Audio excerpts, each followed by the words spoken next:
Police station येथे काल गुन्हा रजिस्टर नंबर 157/26 असा दाखल झालेला आहे. यामध्ये पीडितेने आमच्याकडे तक्रार दाखल केलेली होती. साहिल शहनवाज अन्सारी हा तिच्या कॉलेजमध्ये शिकणारा युवक आहे. त्या युवकाने तिच्याशी आधी प्रेमाचे संबंध प्रस्थापित केले आणि प्रेम प्रकरणात पुढं मग तिच्याशी मैत्री वाढवली आणि तिला काल एका ठिकाणी घेऊन गेला त्याच्या घरी आणि घरी जाऊन त्यांनी शारीरिक संबंध प्रस्थापित केले. जर शारीरिक संबंध प्रस्थापित नाही केले त्यांनी आत्महत्या करणं अशी धमकी दिली.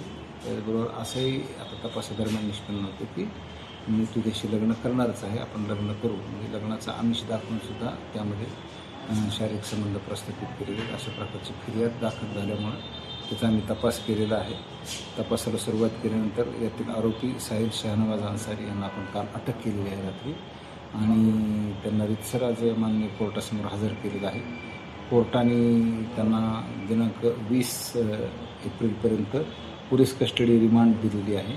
त्या दरम्यान आपण त्याचा डिटेल तपास करणार आहोत. नेमकं काय कारण आहे याच्या मागे आणि त्यांचे कसे संबंध होते, त्यांची भेट कुठं झाली, कसे संबंध आले याबाबत आपण सविस्तर तपास या 5 दिवसामध्ये करणार आहोत आणि त्या दृष्टीने जे उपलब्ध पुरावे आहेत ते पुरावे पण आपण जमा करणार आहोत.